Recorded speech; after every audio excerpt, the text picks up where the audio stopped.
So, my thoughts on how to get maximum value out of your studio class time. Because, you know, I work hard for my money, and I want value for that. And as much as I work hard for my money, because I'm so busy doing that all the time, I have very, very little free time. So dance classes are not only taking my money, they're taking my time. And I absolutely want to get every tiny drop of goodness and value out of it that I possibly can. So some of these tips really are just, to me, it's common sense. Everyone is probably already doing this. Number one, I have my dance bag. Because I have like this much brain cell left over, brain cell power at the end of the day. I can't be rethinking the same stuff all the time. In my dance bag, I'm going to have my little dance slippers, my hip scarf, veil, zills, whatever, you know what's going on in your classroom, what your teacher is going to use. So whatever I habitually might need goes in that bag. It lives in that bag. Just take it out to wash it once in a while. Also like a refillable water bottle.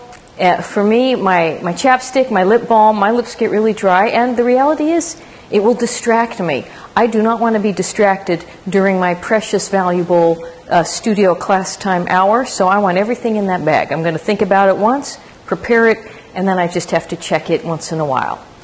My next thing is class time, 6 p.m. I don't want to arrive on time. I want to be early. Because what's the reality here? You know, we have to change out of our work clothes maybe.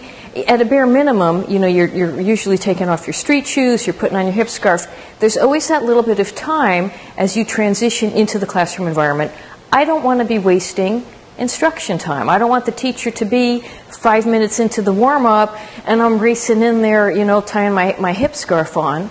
I want to be calm, comfortable, not stressed, ready to engage in the instructive material that I'm about to receive. So 15 to 20 minutes early is my usual game plan, that I just build that time on, that's my actual arrival time.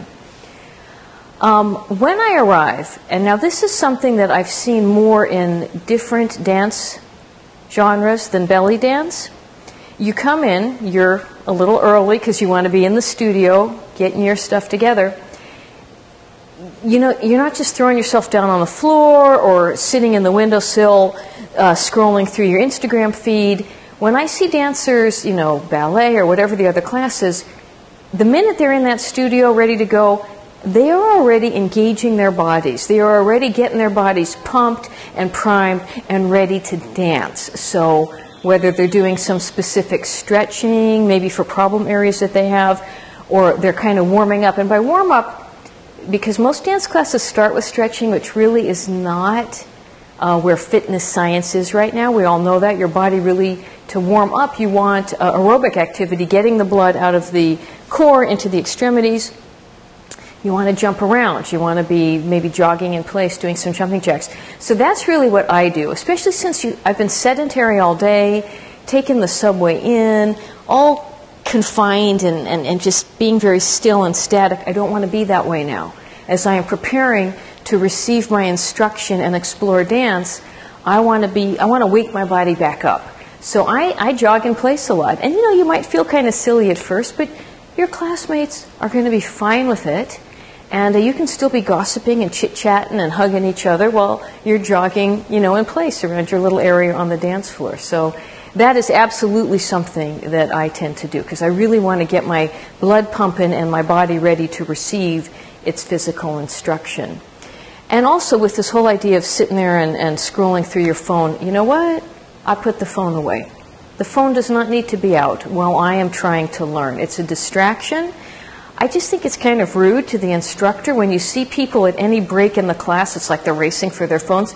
The only exception to that would be when you want to film yourself to remember a combination or see how you look doing something. And for that, you know, our smartphones are beautiful tools for that. But otherwise, I don't need to be checking it. That can be put away. And I'm not watching the clock either. Let's not be clock watchers. What do we have, 60 minutes? Maybe 90 minutes? Let's be present and be kind of wallowing in our instruction time. So, you know, we're there prepared because we have our dance spec, we got there early, we are all warmed up and ready to go. We're obviously paying attention to the instructor, trying to be aware of our space. I try to make a point, I do not sit down during a dance class. Even if I'm tired, I guess if I'm really sick or tired, maybe I would. But generally speaking, I keep my body moving, I keep my body engaged the whole time. You know, if the instructor's busy helping somebody else, I'll keep working on the combination by myself.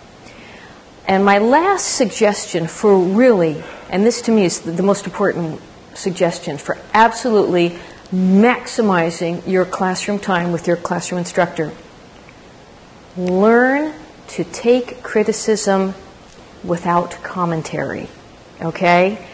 I think, especially when we're baby dancers and the instructor's like fixing something in us, you know, there's this tendency to rush into explanation. Oh, you know, well, I twisted my ankle. Oh, well, you know, I had a really long day. Oh, my gosh, my brain. Oh, my goldfish died.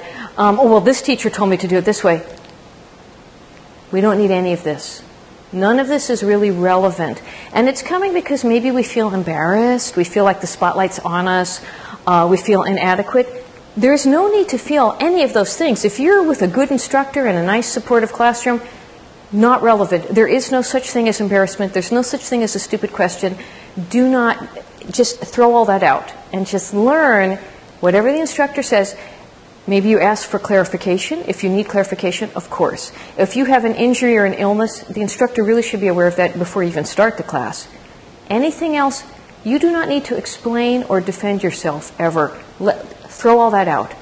You are paying for this instructor to make you a better dancer. And this is why, to me, classroom instruction with a good teacher, this is your ultimate learning tool, your ultimate resource. For people that are fortunate enough to have this, there's nothing better to make you a better dancer. You want every single one of those corrections. Smile, nod, thank you, I'll try that. Clarification if you need it. Learn to embrace that criticism, because the criticism, that is what's going to elevate your dance and make you so much stronger of a dancer.